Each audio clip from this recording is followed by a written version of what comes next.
Oi, pessoal, tudo bem? Sejam muito bem-vindos, bem-vindas a mais um conteúdo especial Imagem e Credibilidade.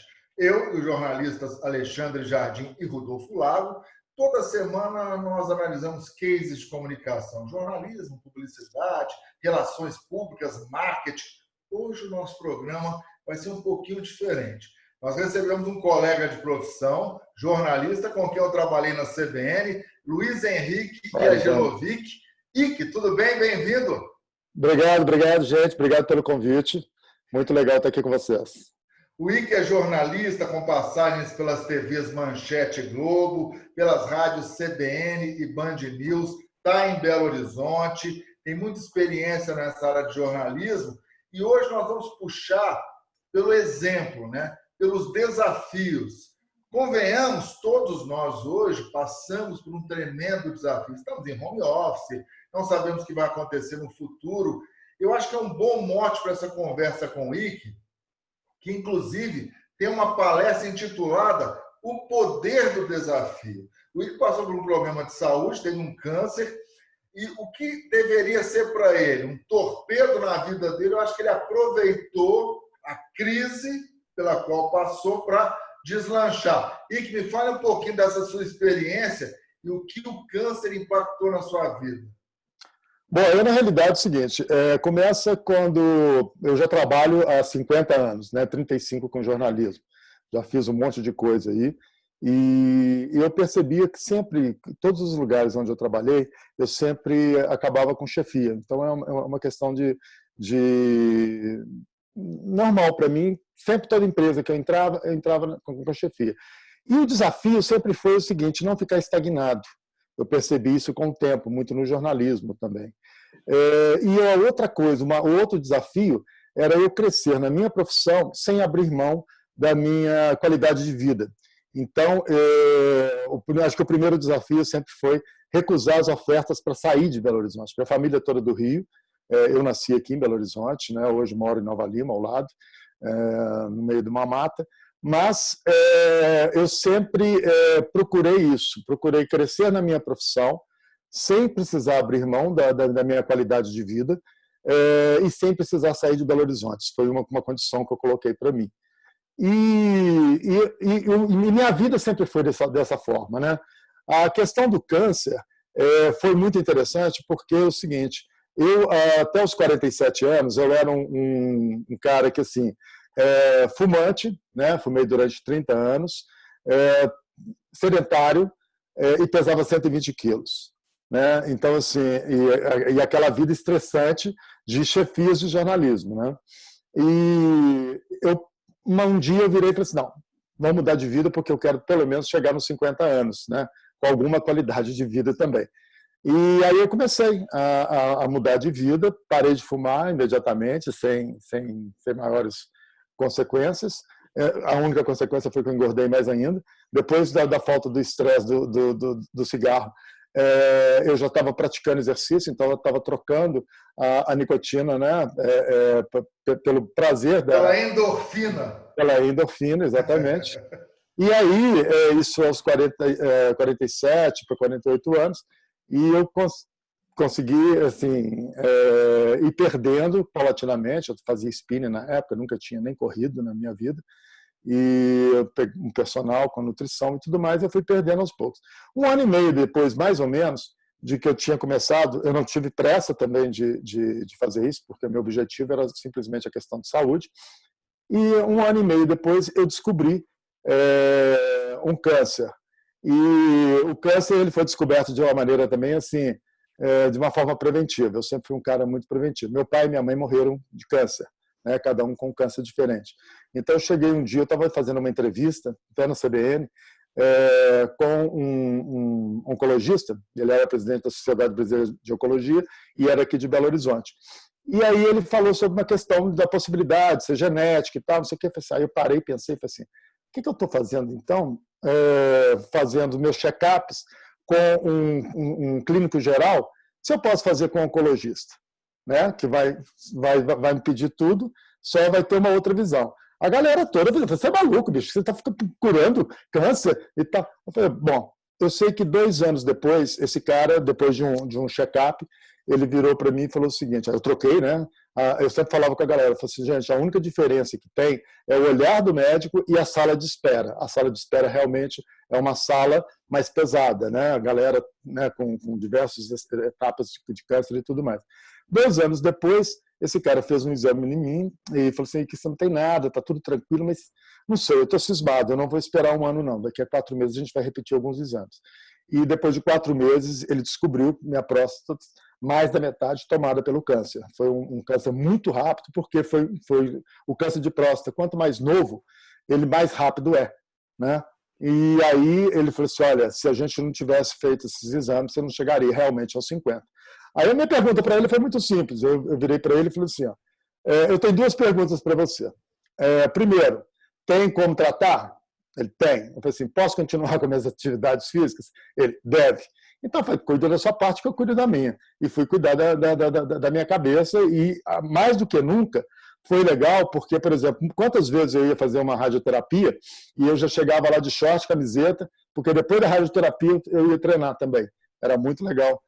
E aí o pessoal que estava na sala de espera já ficava assim, você está com alguém? Eu falei, não, eu estou na minha, eu não paro minha vida em função disso. Nessa época, eu estava fazendo um MBA também, não parei o MBA, não parei de trabalhar na CBN, você lembra, eu estava lá.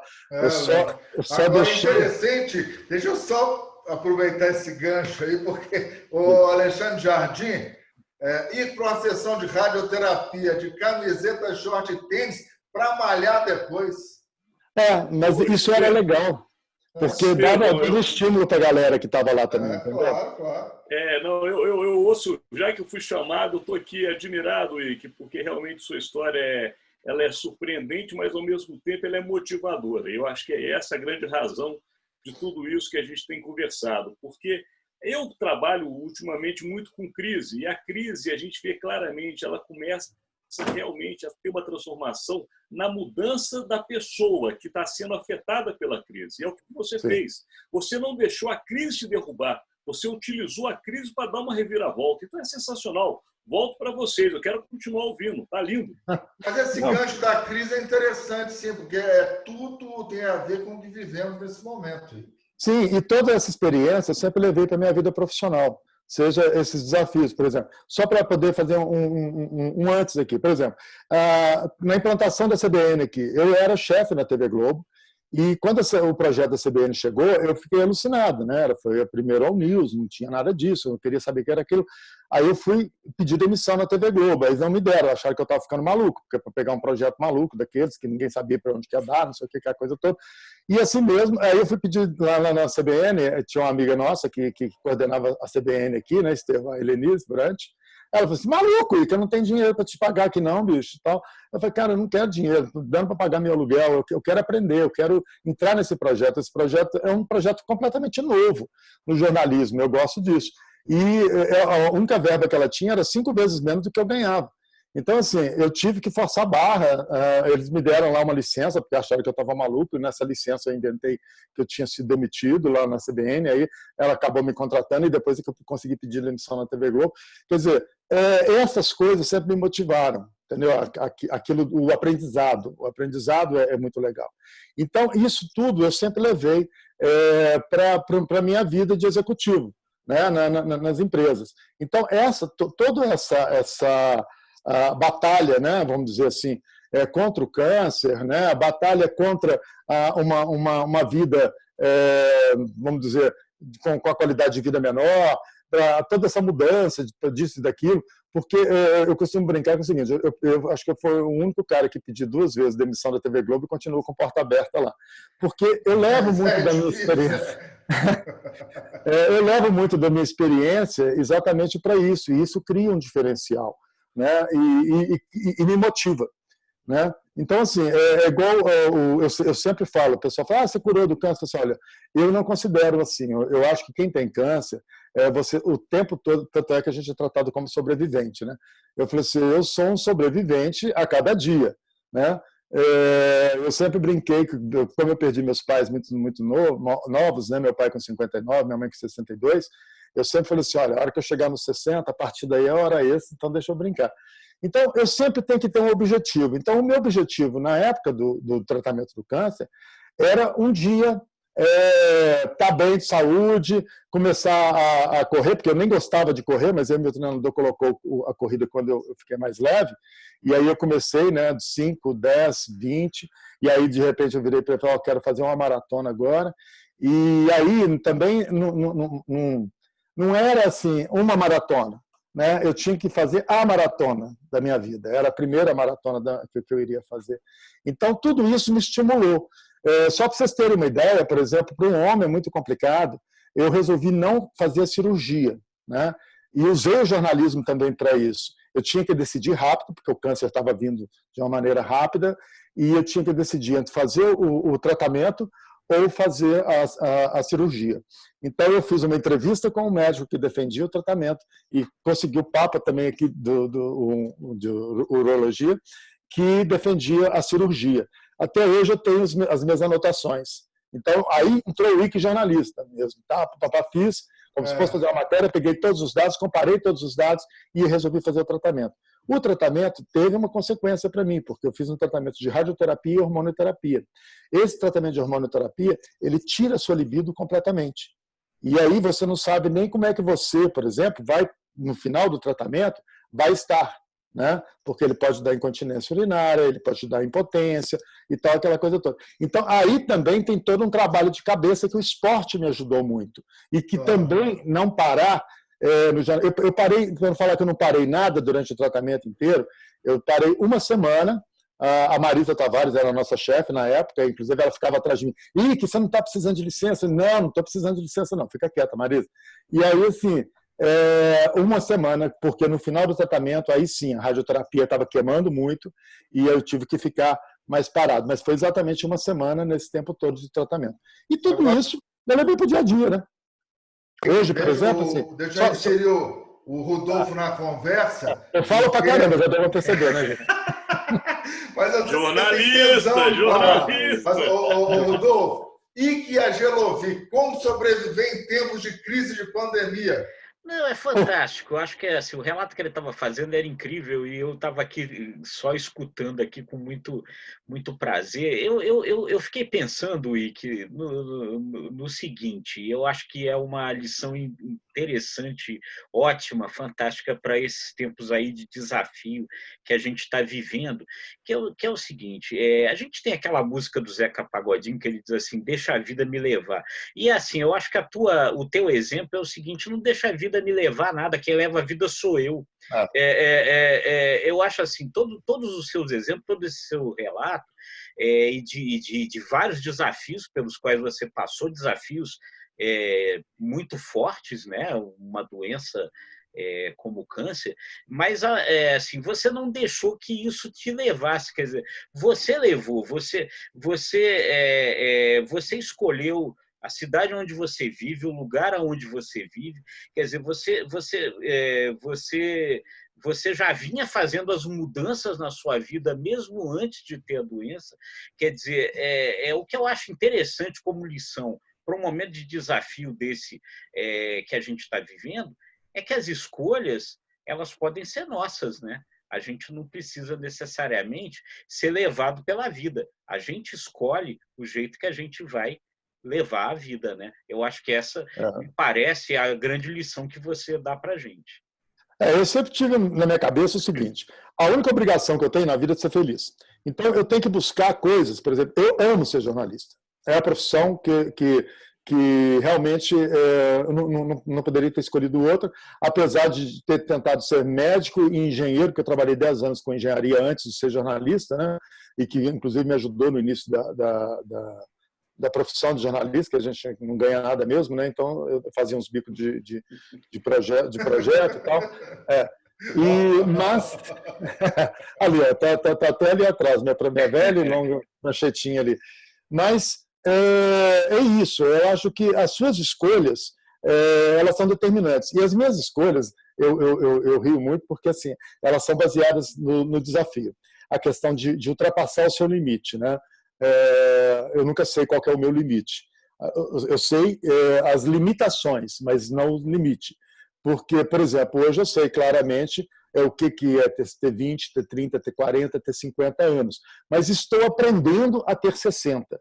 né? Com as limitações, mas sem limites. Por exemplo, por que eu falo isso? Quando eu resolvi fazer minha primeira ultramaratona, né, vamos dizer, e aí a minha primeira ultra foi quando eu tinha 53 anos de idade, né, foi no mesmo ano que eu resolvi fazer minha primeira maratona. Eu cheguei para o meu treinador e falei assim, cara, eu quero fazer uma maratona. Ele falou assim, pô, você não queria nem correr, agora já quer fazer maratona? Eu falei assim, pois é, mas eu não vou ficar correndo aqui em volta do parquinho para não chegar a lugar nenhum. E eu preciso, para poder ir, eu preciso de ter um desafio legal. Então eu escolhi, na minha cabeça, Paris, para fazer minha primeira maratona, porque é uma cidade que eu amo, deliciosa, e aquilo ali você nem sente que está correndo, porque é um passeio, né? Ainda mais o trajeto, eu olhei o percurso todo e tal, aquela coisa toda.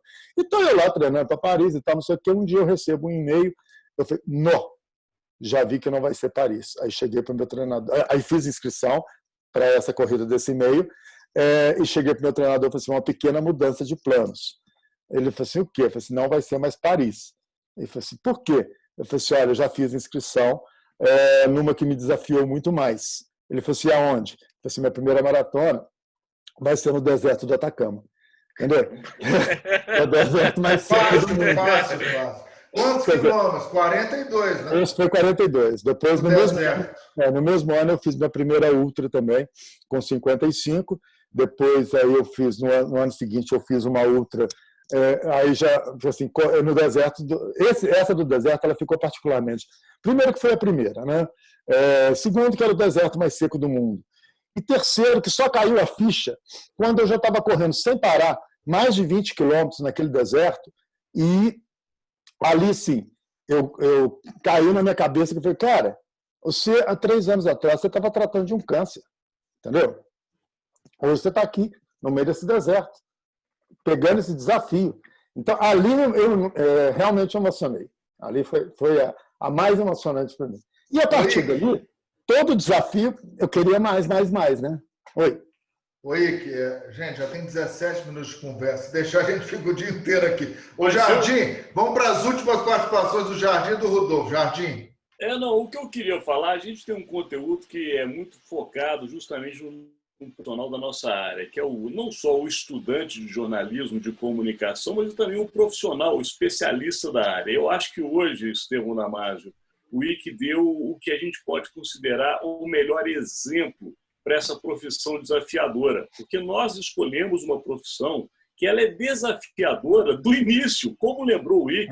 Os salários não são nada atrativos, a carga horária é devastadora, você abre mão de muito da sua vida pessoal, mas ele mostrou o contrário. Ele mostrou que dentro de um cenário tão desafiador, ele construiu uma realidade de vida muito boa e estimulante. Portanto, eu acho que o IC fica como um grande exemplo, não somente para quem está começando na nossa profissão, mas para quem também está na profissão e às vezes pensa em desistir.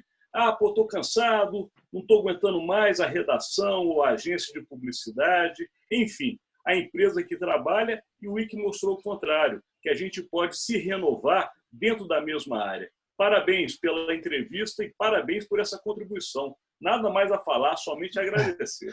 Obrigado. Assim, o que você está falando, essa questão da pandemia, por exemplo, muita gente, né? Eu saí agora da empresa e estou montando minha empresa. Aos 61 anos, estou criando uma empresa, Ciclo Navegantes. Então, assim, estou usando tudo isso para toda a experiência, para poder continuar agora de uma forma mais minha, mais com a minha cara, entendeu? O IC diz o Rodolfo que todo mundo fala, vamos sair fora da caixinha, né? Ele falou que nunca esteve dentro da caixinha. Eu não sei muito bem o que é estar lá dentro, não, com toda sinceridade. Eu sempre falo isso para a galera. Rodolfo, e aí, a última participação, Rodolfo. Não, sensacional. Eu acho que é isso, né? A lição de vida importantíssima que o IC trouxe aí para a gente, que vale para todo mundo, né? A gente está vivendo isso, tempo de desafio, né? E tempo de desafio, a gente pega e encara o desafio, né? Ninguém melhor. Poucas pessoas aí vão ter mais o que dizer que o IC, com toda essa experiência de vida que ele teve, de como você deve encarar um desafio. Então, é isso. Os desafios estão aí para ser encarados. É pegar o desafio pela frente, pegar o desafio pela unha, né? e tocar o barco. Parabéns, Ike, pela tua Legal. experiência de vida aí, muito legal.